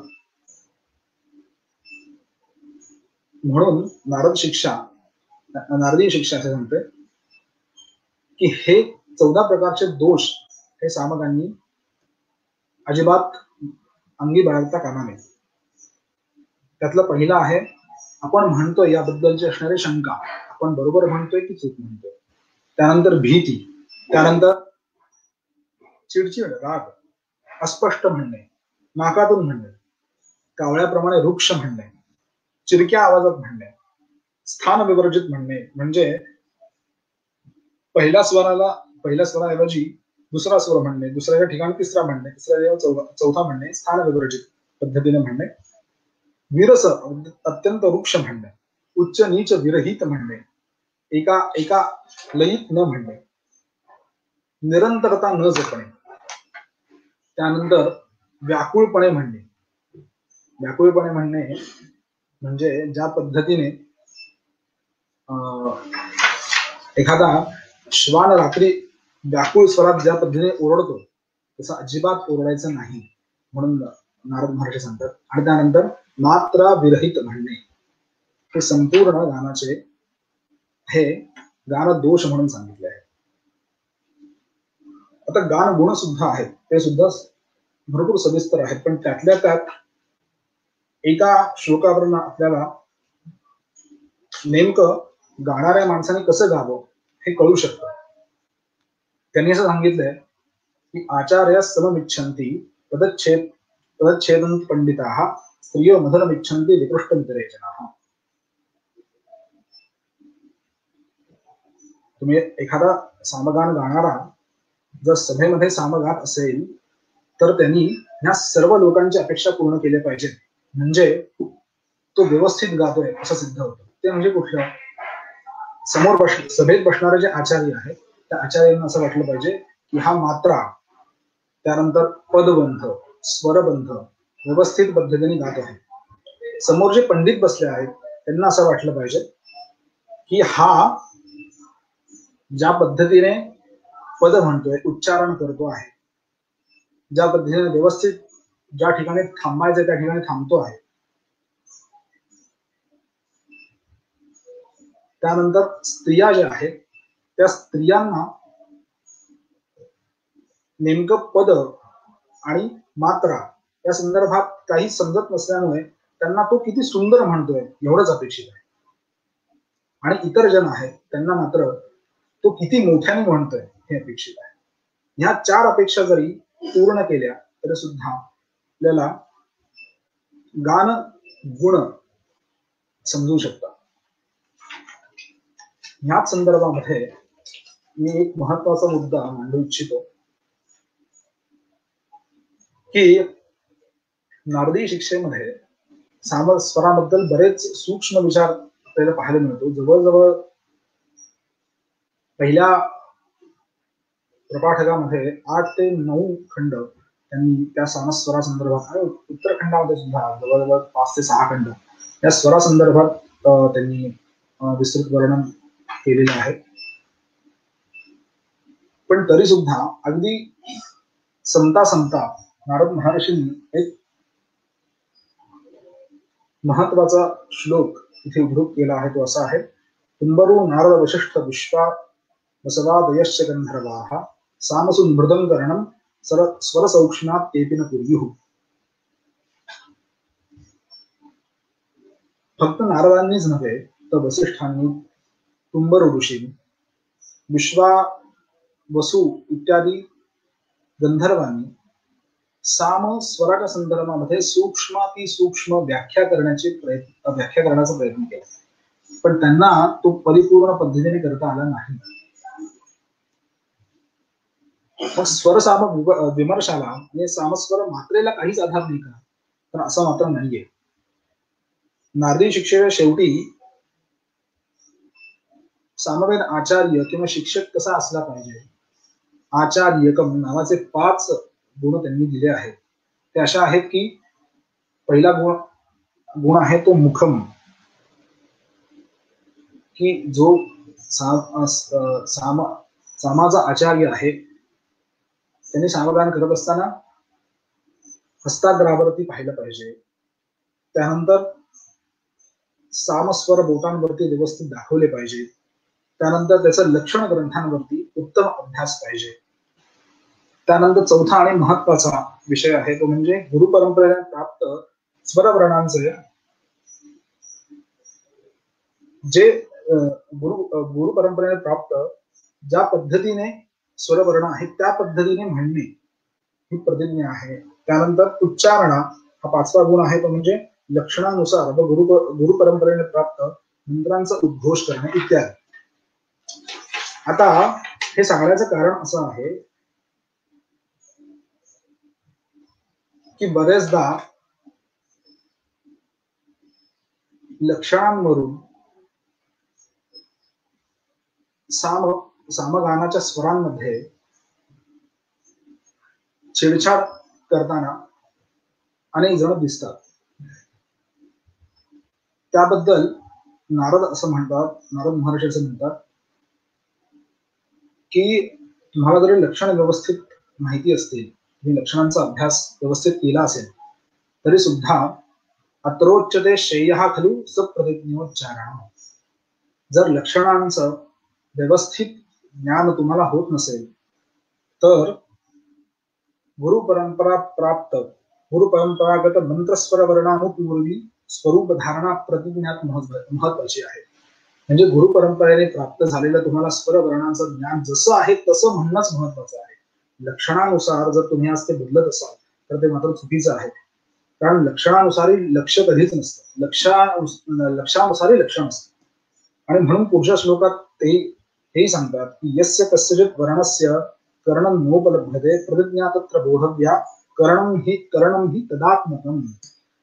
ज्या वर्णाचं ज्या स्वराचं तुम्हाला लक्षण सापडत नाही तिथे प्रतिज्ञेचा स्वीकार केला पाहिजे. प्रतिज्ञा म्हणजे मी तुम्हाला आता सांगितलं की गुरु परंपरेने प्राप्त झालेली मात्रा, गुरु परंपरेने प्राप्त झालेले स्वर वर्ण इत्यादी.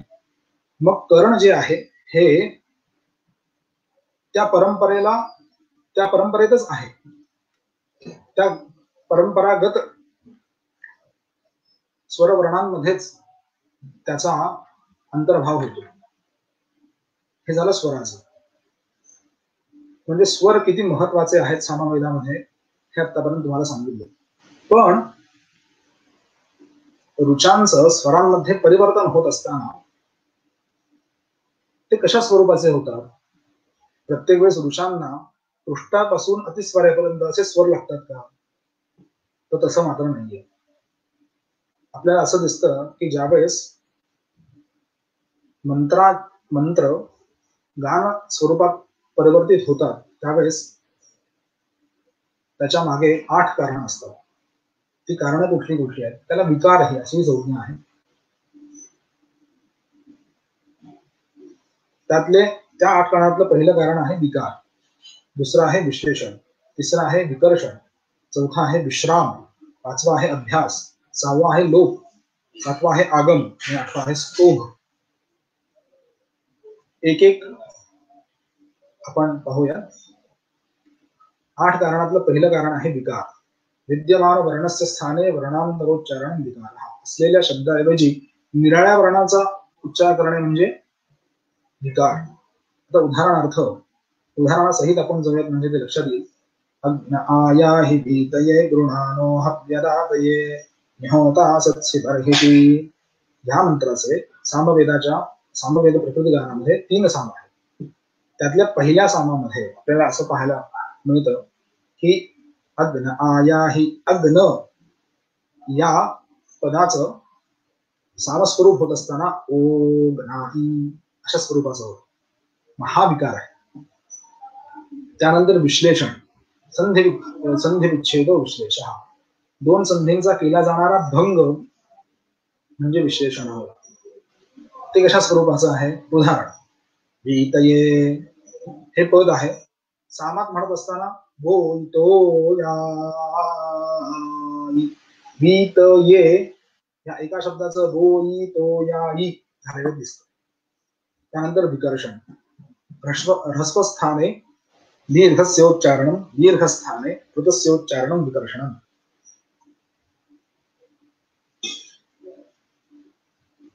ह्रस्वस्थानाच्या जागी दीर्घ व दीर्घस्थानी प्लुत म्हणणे ह्याला विकर्षण असं म्हणतात. याचं उदाहरण काय?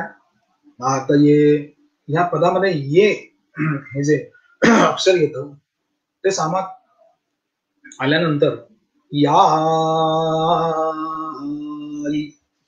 इतकं दीर्घ इतकं प्लुत होतं. त्यानंतरचा विकार आहे तो म्हणजे विश्राम. विरामो नाम विश्राम. मंत्रातील किंवा पदपाठातील पदांचा विचार न करता गानाच्या मध्ये ठराविक जागी थांबणे ह्याला विराम असं म्हणतात.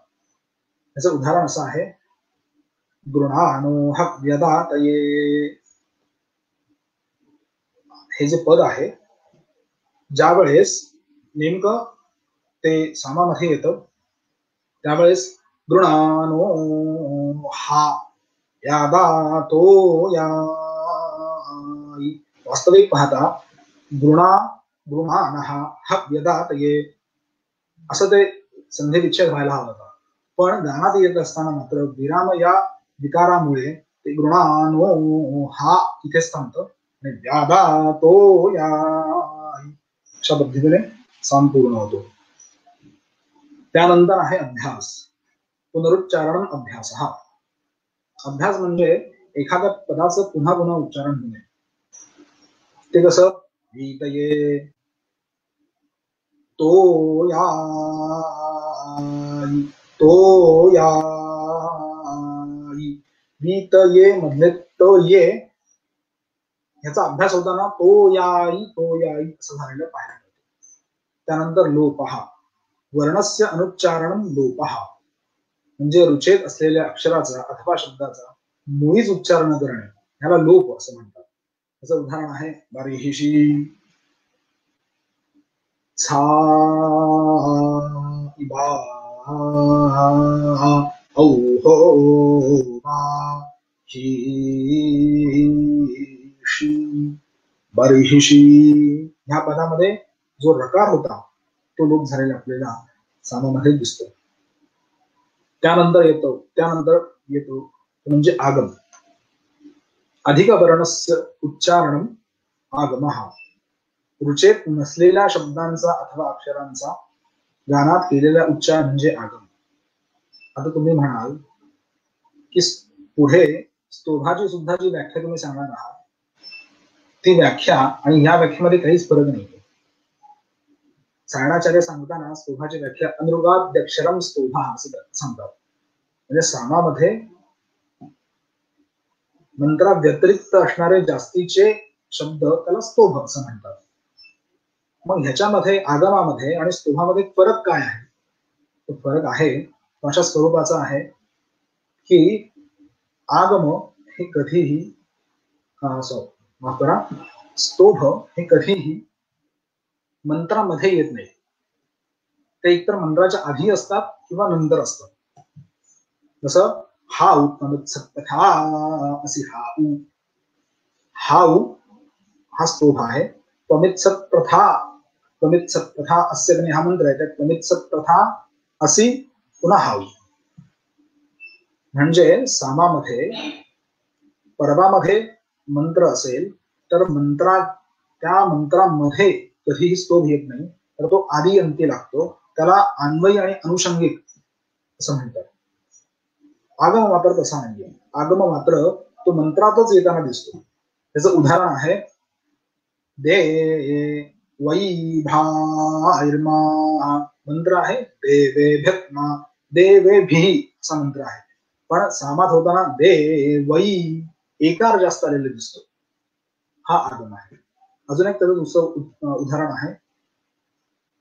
मंत्र आहे अत्रा हगोरमंगनामत्पष्टुरपीच्यम.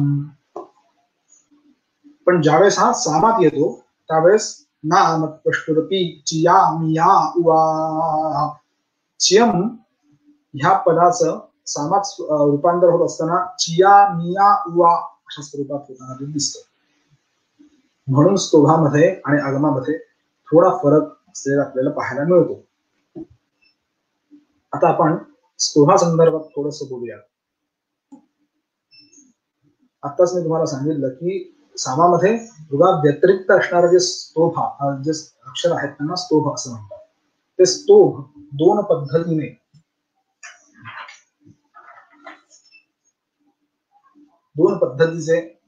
पद्धतीने त्याचा अभ्यास करता येतो. तो म्हणजे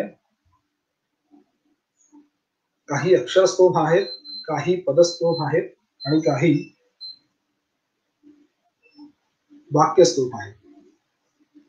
ई उ इत्यादी जे स्वर येतात मध्ये मध्ये, जसं उ ई, हे सगळे अक्षर स्तोभ आहेत. पदस्तोभ म्हणजे काय? अहमन्नम किंवा दानेना दानम पदस्तोभ. वाक्यस्तोभ म्हणजे गावो वृषभपत्नीर्वैराजपत्नीर्विश्वरूपा अस्मासुरामाध्वा, हे वाक्यस्तोभ. पण दुसऱ्या पद्धतीने याचा अभ्यास होतो. तो म्हणजे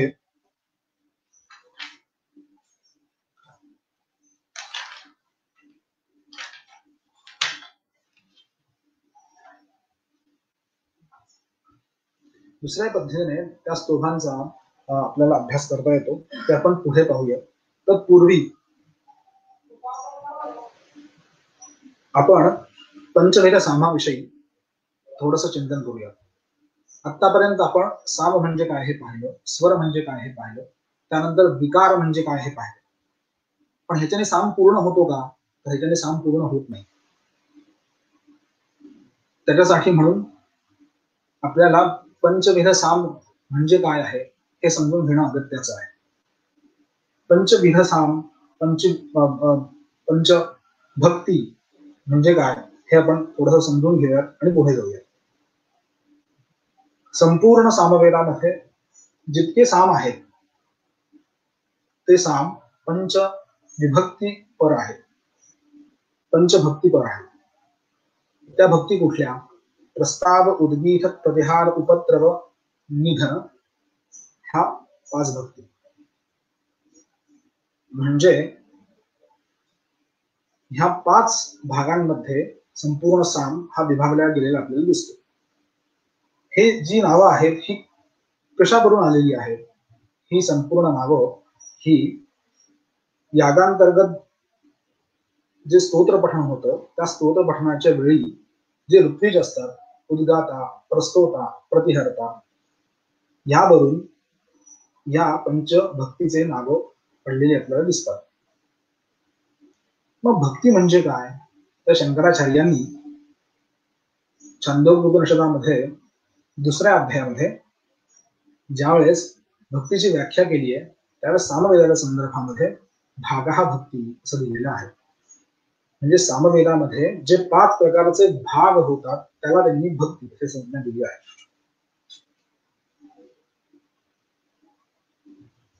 हे पंच भक्तीपर साम जे आहेत ह्याचं सविस्तर विवरण, ह्यांचं कौतुक आपल्याला छांदोग्योपनिषदाच्या 2ऱ्या अध्यायामध्ये पाहायला मिळतं.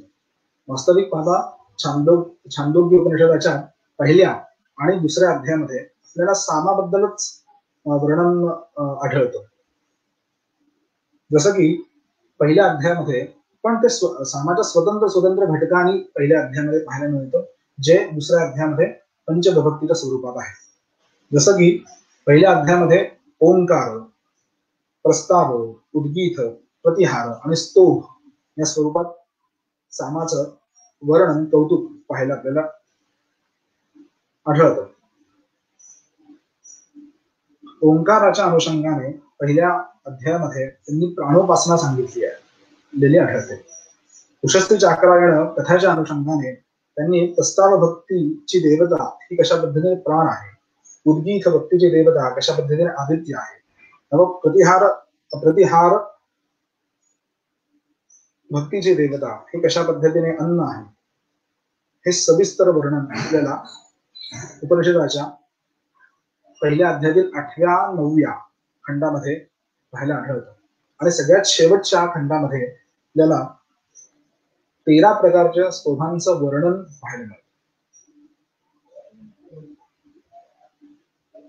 त्यानंतरच्या मात्र 2ऱ्या म्हणजे आता अपेक्षित असलेल्या पंचविध सामपर वर्णन 2ऱ्या अध्यायात सापडतं, हे जे अत्यंत महत्वाचं आहे. ते का महत्वाचं आहे? कारण की ते सामाला बांधतं. ते सामाला जरी त्याचे 5 विभाग असले तरी त्याची बांधणी 5 विभागातच आहे. उपनिषद स्पष्ट असं सांगतं की या 5 विभक्तींना जो जाणतो त्याच्या समोर सद्धर्म, सद्गुण, ऐहिक, पारलौकिक सुख अगदी हात जोडून उभे राहतात, नतमस्तक होतात. य एक देवं विद्वान साधु सामेत्युपास्ते ध्याशो हे देवं साधको धर्म आजगच्चे युहु नमे युहु च. जो सामगान करणारा या 5 भक्तींना जाणतो आणि सामगान करतो, त्याच्या जवळ संपूर्ण सद्धर्म, सदाचार, पारलौकिक, ऐहिक सुख येतं. पण हे फक्त सामापुरतच, पंचविध साम हा फक्त सामापुरतच मर्यादित आहे का? ही भक्ती फक्त सामापुरतीच मर्यादित आहे का? तो उपनिषद सांगतो तसं नाही. तर या संपूर्ण सृष्टीमध्ये ती भक्ती दिसतेच. ती कशा स्वरूपाची आहे? तर पुरोवातो हिंकारो मेघो जायते सत्प्रस्तावो वर्षितो उद्गीतो विद्योतते स्तनपधार उद्गृह्णातितं निधनम. वर्षा काळामध्ये ज्यावेळेस पाऊस पडायला लागतो त्यावेळेस जो जोरजोराचा वारा पहिल्यांदा सुटतो तो म्हणजे वृष्टीचक्रातील जोरजोराचा वारा हा वृष्टीचक्रातील पहिला हिंगार आहे. त्यानंतर मेघ येतात किंवा जन्मतात तो सृष्टीचक्रातील प्रस्ताव आहे. त्यानंतर मेघ बरसतात, पाऊस पडतात तो सृष्टीचक्रातील ओंकार म्हणजेच उद्गीत आहे. त्यानंतर मेघांमध्ये मेघ कडकडतात, लखलखतात हा सृष्टीचक्रातील प्रतिहार आहे. आणि नंतर पाऊस थांबतो आणि मेघ निघून जातात हा सृष्टीचक्रातील निधन आहे. म्हणजे ही भक्तिपद उपासना फक्त समाज संदर्भात नसून ही संपूर्ण सृष्टीचक्रात आपल्याला पाहायला मिळते. मग ती कुठे कुठे ती ऋतूच्या संदर्भात सुद्धा मिळते, ती पशुच्या संदर्भात सुद्धा मिळते, मग ती लोकांच्या संदर्भात सुद्धा मिळते आणि प्राणांच्या संदर्भात सुद्धा पाहायला मिळते. म्हणून पंचभक्ती ही अत्यंत महत्वाची आहे. आता इथे सामाची अंतःसंरचना साम याची अंतःसंरचना आपण पाहिली. पण ज्यावेळेस तो प्रकृतिगानात गायला जातो त्यावेळेस तो कसा गायला जातो तर तो छोट्या छोट्या पर्वांमध्ये गायला जातो. ते पर्व कसे असतात? उदाहरणार्थ ओ गणा आया ही बोलतो या तो या हा पर्व म्हणजे ज्या ठिकाणी सामगाणाला जिथे जिथे थांबतो त्याला पर्व असे संज्ञा आहे. मग ती पर्व एका सामामध्ये 5ही असतात किंवा त्याची संख्या 250 पर्यंत सुद्धा जाऊन पोचली आपल्याला आढळते. या प्रत्येक पर्वामध्ये विविध स्वरबंध असतात. मगाशी तुम्हाला मी म्हटलं की विकारांमुळे रुचेचा साम होतो, पण साम होत असताना आपल्याला तो प्रत्येक वेळेस कृष्णापासून ते अतिस्वार्यापर्यंत होताना दिसतो का? तर तसं नाही. तर प्रत्येक स्वरामध्ये एक प्रकारचा स्वरबंध आपल्याला पाहायला आढळतो. त्या स्वरबंधांनाच आम्ही कर्षण, प्रेम, नमक, विनत म्हणतो, अशी संज्ञा देतो. या संज्ञांनी त्यांचा आम्ही उच्चार करतो. हे अशा प्रकारचा साम जो आहे हा प्रकृतीमध्ये आपल्याला 1494 व विकृतीमध्ये 3435 या स्वरूपात पाहायला आढळतो. मग प्रश्न असा उपस्थित होतो की प्रकृती व विकृतीतले साम हे स्वतंत्र आहेत का? तर त्याचं उत्तर असं आहे की हो, मंत्रदृष्ट्या उभगानातले साम स्वतंत्र आहेत आणि यौनदृष्ट्या प्रकृती गानातले साम स्वतंत्र आहेत. म्हणजे काय? तर उभगानामध्ये उभगान हे संपूर्णतः उत्तराधिकार अवलंबून असल्यामुळे उत्तराधिकारातले अनेक मंत्र आपल्याला उभगानामध्ये साम स्वरूपात आलेले दिसतात आणि प्रकृतीमध्ये कमी मंत्र आहेत पण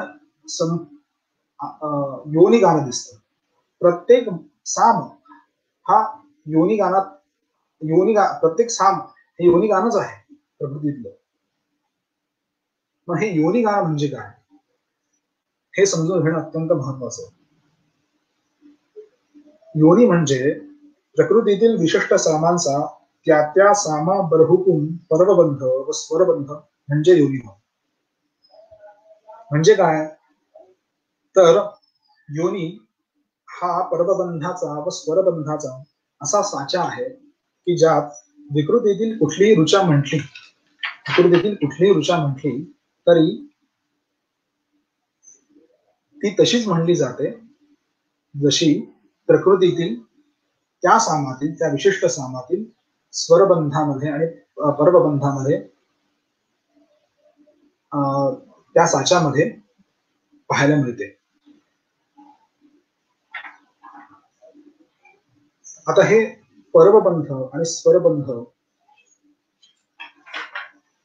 हे का महत्वाचे आहे? त्याचं कारण असं आहे की प्रकृतीमध्ये जितके साम आहेत 1495 हे सर्व योनी आहे, पण त्यातल्या 365च विशेष असे साम त्यांनी शौतयागासाठी म्हणून घेतले आहेत.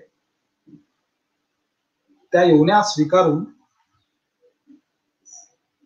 विकृतीमध्ये म्हणजे उभगानामध्ये 3435 साम झालेले आपल्याला पाहायला मिळतात. मग मला असं मग प्रश्न असा उपस्थित होतो की प्रकृती गानावरती शौतयाग होऊ शकत नाही का? तर वास्तविक पाहता नाही होऊ शकत, कारण की शौतयागामध्ये अपेक्षित असणारे मंत्र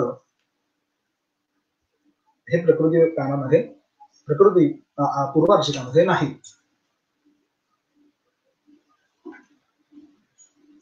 सुत्याहामध्ये, बहिष्भवानामध्ये, आद्यस्तोत्रामध्ये, माध्यमभवानामध्ये ज्यावेळेस तुम्ही स्तोत्रगान करत असता त्या स्तोत्रगानासाठी विविध रुचा तांड्य महाब्राह्मणाने सांगितलं. मी आधीच सांगितलं होतं की त्या पद्धतीनेच आपल्याला त्या अनुक्रमानेच उभ आणि उत्तरार्चिकामध्ये मंत्र आणि गान दिसतं. मग ते स्तोत्र अत्यंत महत्वाचं आहे. प्रगीत मंत्र साध्या स्तुती म्हणजे स्तोत्र. हे स्तोत्र काय आहे? तर स्तोत्र म्हणजे अध्वर्यूने त्या त्या देवतेच्या प्रीत्यर्थ चमसपात्रात सोमग्रहण केल्यावर सदो मंडपामध्ये औदुंबरी नामक खांबाला टेकून उद्गाता, प्रस्तोता, परिहरता ऋग्जपापासून ते पुनर्ऋग्जपापर्यंत देवता प्रीत्यर्थ जे अनुष्ठान करतात त्या अनुष्ठानाला स्तोत्र असं म्हणतात. त्याच्यामध्ये अनेक पुन्हा छोटे छोटे विषय आहेत, पण त्या स्तोत्रामध्ये स्तोम हा अत्यंत महत्वाचा विषय आहे. स्तोम आणि विष्णू ह्याकडे आपण बघूयात. स्तोम म्हणजे आवृत्तीपूर्वक गान. स्तोत्र म्हणत असताना त्याचा गाभा जो आहे तो स्तोम आहे, आणि स्तोम म्हणजे आवृत्तीपूर्वक गान. स्तोम हा स्तोत्राचा संख्यात्मक भाग आहे, आणि हा स्तोम स्तोत्रातील विविध यागांचा आत्मा आहे. का? कारण या स्तोमांमुळे शौतयाग हा विविध नावाने ओळखला जातो. शौतयागातील विविध नावे जसे अग्निष्टोम म्हणा किंवा वाजपेयी इत्यादी या स्तोम संख्येमुळे बदलतात. त्यांची नावे या स्तोम संख्येमुळे बदलतात. त्यासाठी सर्वांना सामातील ब्राह्मण व आशय कल्पांचा आधार घ्यावा लागतो. मग ही स्तोम किती प्रकारची आहेत? तर स्तोम 9 प्रकारचे आहेत.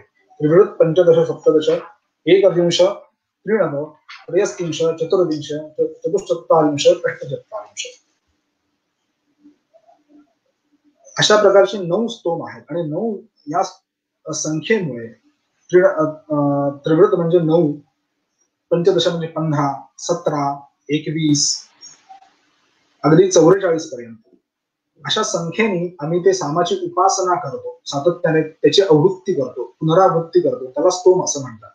आणि स्तोम हे त्या यागामध्ये, त्या बहिष्पवमानामध्ये, आद्यस्तोत्रामध्ये, बहिष्पवमानामध्ये, माध्यमपवमानामध्ये किती घ्यायचे हे तांडिमा ब्राह्मण सांगतात. जसं त्रिवृत बहिष्पवमानम पंचदशान्याज्यानी सप्तदशो माध्यम दिना, म्हणजे बहिष्पवमानामध्ये ज्यावेळेस तुम्हाला स्तोम घ्यायचे आहेत त्यावेळेस तुम्ही त्रिनव म्हणजे 9 घ्या. त्याच्यानंतर माध्यम पवमानामध्ये घ्यायचे आहेत तर ते 15 घ्या, इत्यादी इत्यादी. ह्याचे उपप्रकार म्हणजे विष्णुती होय. सामान्यतः लोकांना विष्णुती ह्याचा अर्थ त्या औदुंबरीचे कुश असं वाटतं, पण वास्तविक पाहता विष्णुती ह्याचा अर्थ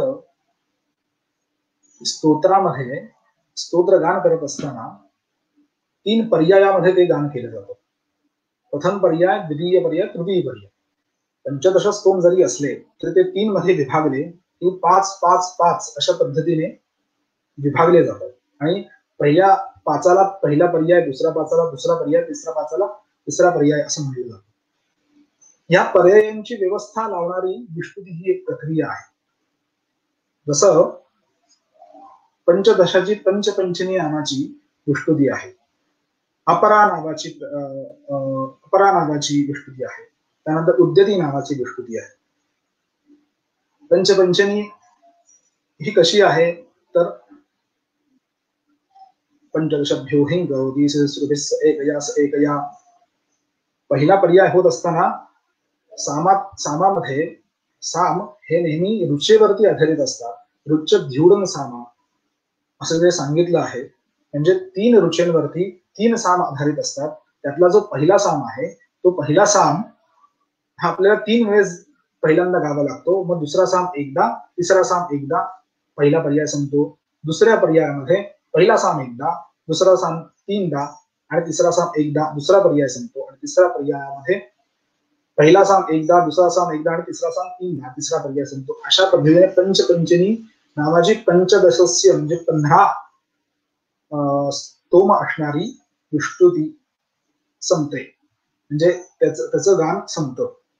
मग तीच 15 ज्यावेळेस उद्यती या स्वरूपात येते त्यावेळेस ती 3 विभागात विभागलेली असते. पण पहिल्यांदा तीन म्हणजे 3 संख्यात्मकच पहिला पर्याय आहे, त्याच्यानंतर दुसरा पर्याय आहे तो 5चा आहे आणि नंतरचा पर्याय 7 आहे. या तिघांची बेरीज केली तर पुन्हा 15 विष्णुती मिळते. सांगायचं तात्पर्य हे आहे की विष्णुती हे कुठल्याही प्रकारे वस्तू नसून किंवा औदुंबराचे कुशन नसून त्या पंचदश स्तोभामध्ये अपरा, उद्यती अशा पद्धतीने केली जाणारी विशेष स्तुती आहे. मग तुम्ही असं म्हणताय की त्याला जर तुम्ही कुश म्हणताय तर मग विष्णुती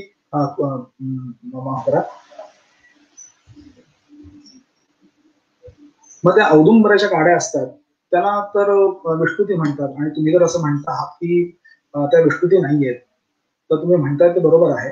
वास्तविक पाहता त्याला विष्णुतीच म्हणतात, पण ते रूढार्थाने म्हणतात. ते कसं की ज्या पद्धतीने आपण जप करत असताना तुळशीची माळ घेतो आणि तुळशीच्या माळेने आपण परमेश्वराचं स्मरण करतो. ते स्मरण करत असल्यामुळे त्या क्रियेमुळे त्या तुळशीच्या माळेला स्मरणी असं नाव आहे.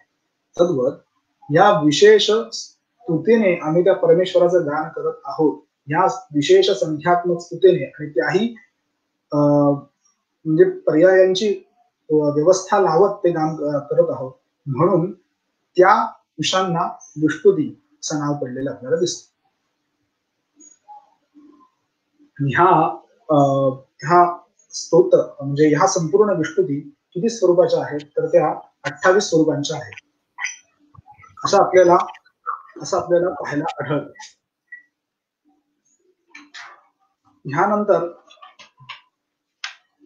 स्तोभा संदर्भात मी म्हटलं होतं की आपल्याशी 2 शब्द बोलेल.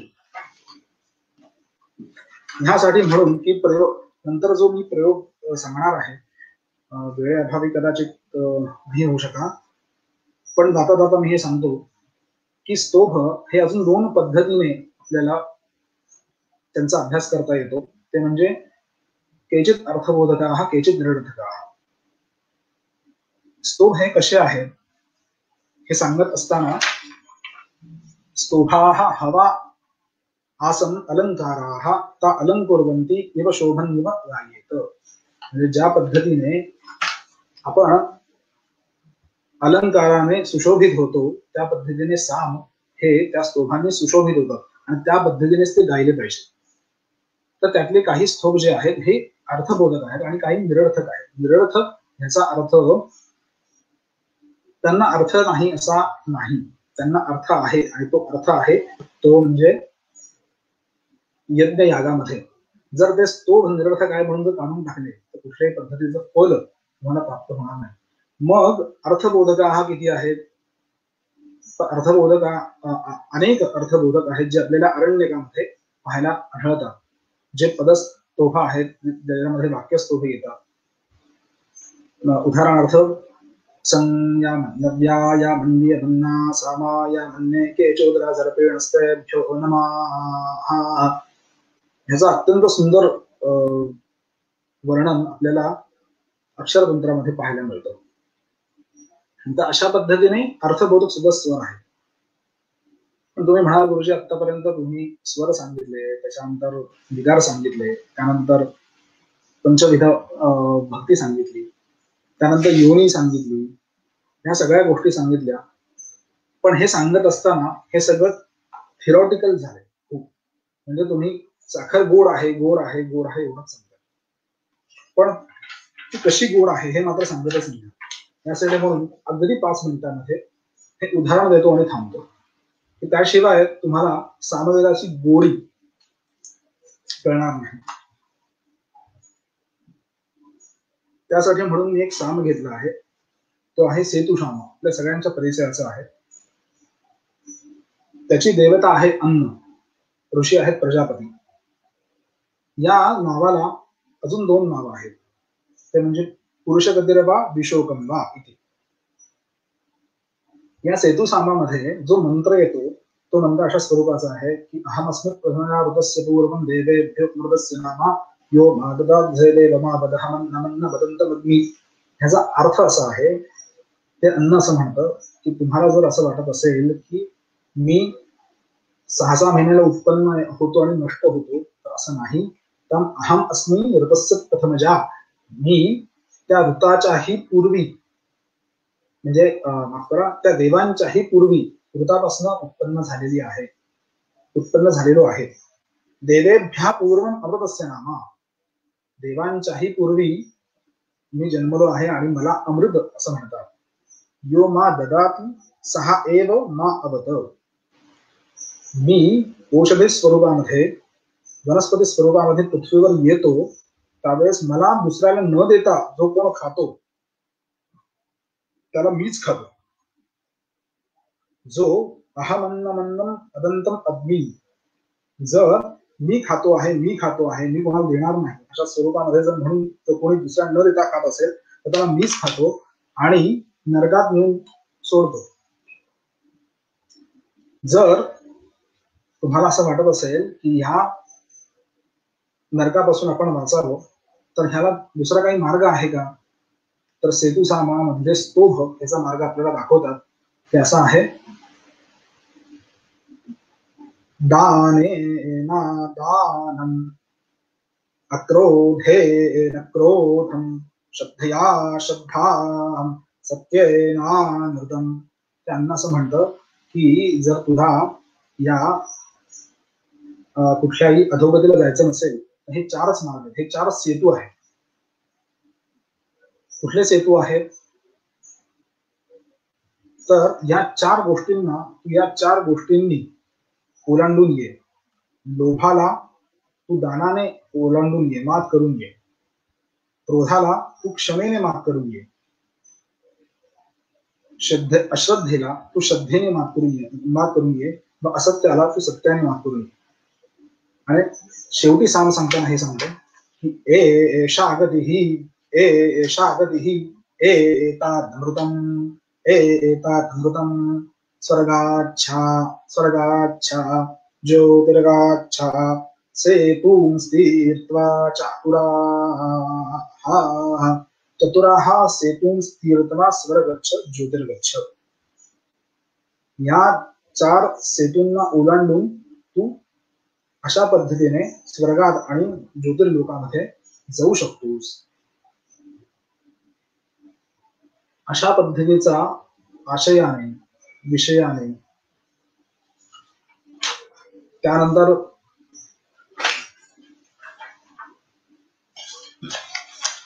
आशयाने विषयाने तत्वाने सौंदर्याने विलसणारा सामवेद